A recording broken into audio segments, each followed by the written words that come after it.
We're starting a new section, and we're going to start that section with compound sentences.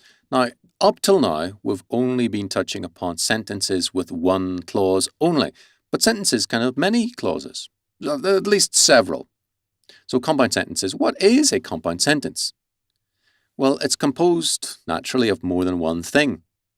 It's a compound sentence. There is one clause? No, there are two or more clauses. But what kind of clauses? Well, we could say independent clauses, or more colloquially, a complex sentence must contain two or more complete thoughts. Complete thought, complete thought. And those complete thoughts should be joined together somehow. A complete thought is another way of saying an independent clause. And you can imagine already what an independent clause. It could stand on its own as a sentence without being horror of horrors. Yes, a sentence fragment. Sentence fragments are bad. We don't want them. Let's check with a few sentences to see if they're complete thoughts or not. Here we go. That he knew from his time in Turkey. This looks like a complete thought, but the fact that it starts with that makes us think, what is that? That refers to something. No, that's not a complete thought. It's a sentence fragment. It depends on something else which is missing. His father is a politician. Whose father? His father. Father is politician. Yeah, that's a complete thought. Nothing missing there. All right.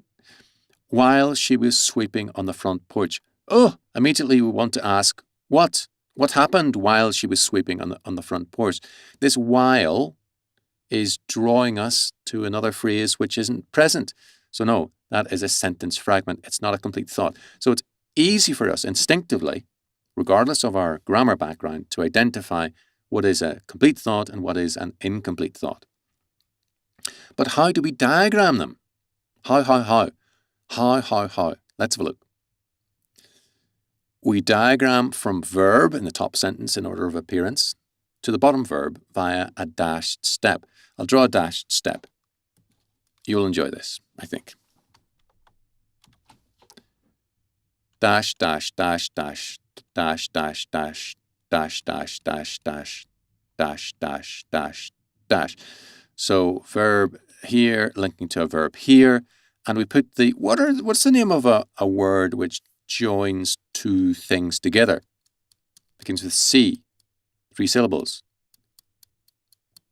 Yes, the conjunction. We draw the conjunction, be it and or but or for or yet or so. Here. Okay, that's how we diagram it, from verb to verb via a dashed step with the conjunction resting boop, in the middle. Boop. Very good. Let's look at some examples. Yes. John sang, but Robert worked. For sentence, John sang. Oh, independent clause. John sang. That's an independent clause. Robert worked. It's a very short sentence, but yes, it's a complete thought. And we have a special kind of word here, joining the two. What's the name of the kind of words which join clauses or words together? Answer, conjunction. John sang, Robert worked. Very good. Let's diagram the first sentence. Baseline. Who sang? John sang. Subject, predicate. Who worked? Answer, Robert worked. Subject, predicate, predicate line. Boom. How do we join? We're missing something. We're missing the conjunction. The conjunction but, B-U-T. Verb to verb. Let's do this. Verb, dash, dash, dash, dash, dash, dash. Where do we put the conjunction?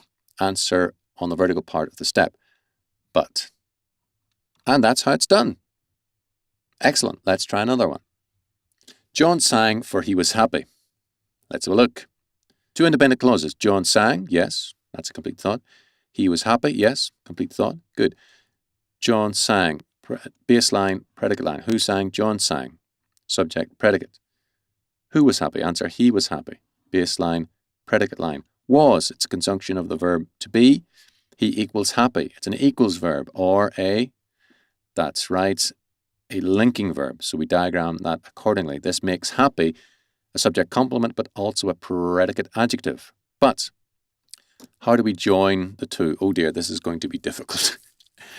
I'm going to break the rules slightly. Let's draw a back to front dashed line for the sake of space. Dash, dash, dash, dash, dash, dash, dash, dash, dash. What is the conjunction? It's for, so we write it here. And boom, John sang for he was happy. Last one. Robert sang, but he wasn't much good.